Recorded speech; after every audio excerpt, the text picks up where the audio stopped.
Greetings and peace. This is Morality with Monica. This is episode 3, in which we begin to consider different angles behind the fundamental questions of what is good and evil, what is the meaning of these words and of these concepts, also, how should I act? What kind of person should I be? And in this connection, the questions of what must I do? What ought I to do? What do I have to do? Do I have duties? What am I seeking? What is the end for me of the behavior that I engage in?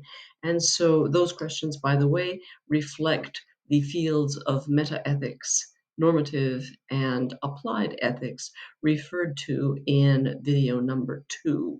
Okay, before we get started, of course, you may like and follow. You may also like and subscribe, leave a comment, of course. I'm very open to that, and I will remind you of that again at the end of this video. All right, remember just a short little recap of video number 2. If there is decision making involved concerning an agent with the 5 qualities that we mentioned: free will, consciousness, a conscience, reason, and sanity, and involving one or more recipients who have the quality of sentience, then we are in the realm of ethics. And there is morality concerned. Okay, just reminding you that behavior is not neutral.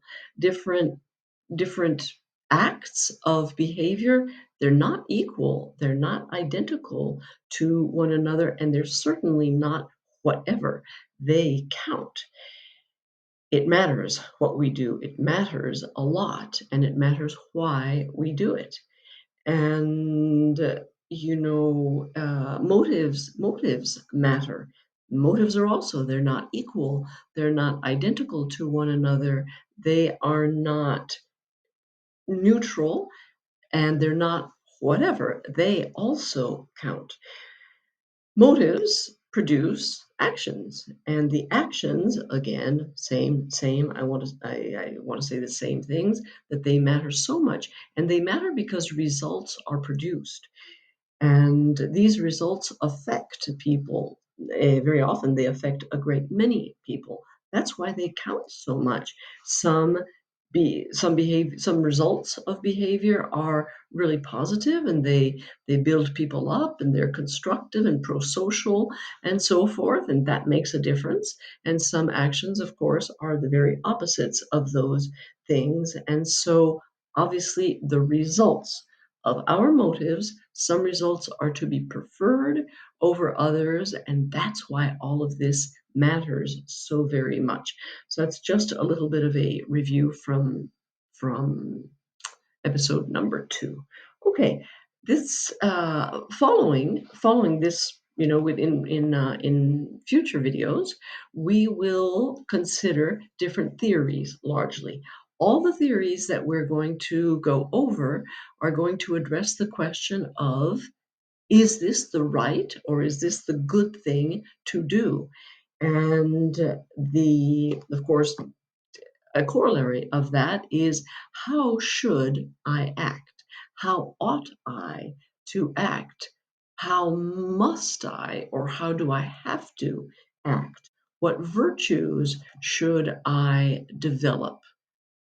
What duties do I have? What responsibilities do I have? What are my priorities? What do I value? And thus, what should I act upon?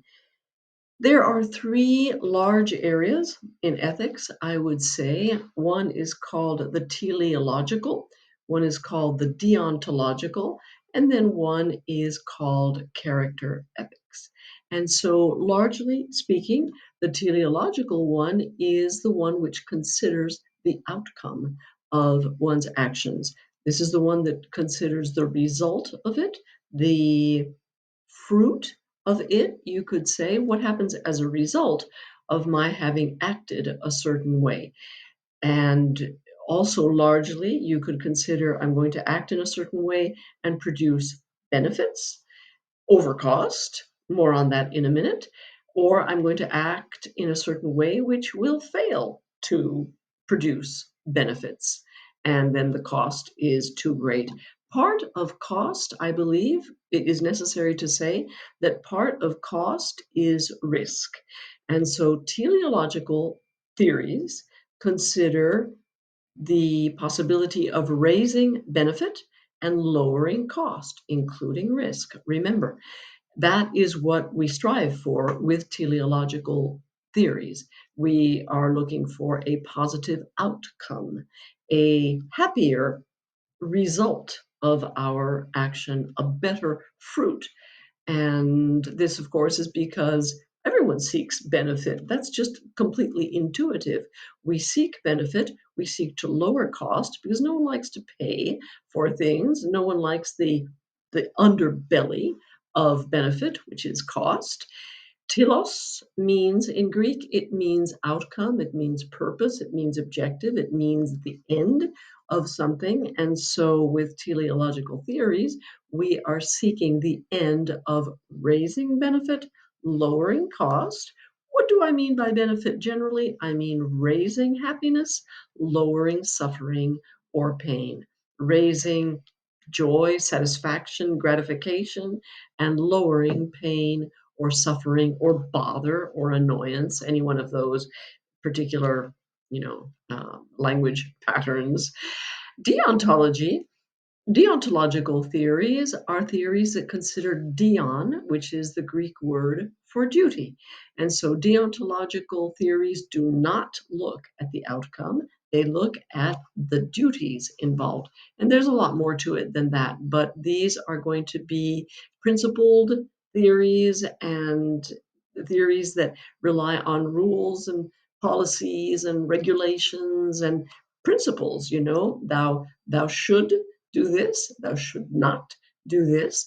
And that is what, largely speaking, constitutes deontological theories. And then we have character ethics, which, as the name indicates to you, has to do with the person that we are. Those are three, broad depictions of the way in which ethics divides itself. I wanted to talk about when we talk about, I have this over here in some notes. When we talk about good and we talk about right, of course, we have to define what is meant by good or by right. We don't always agree on the definitions for those terms.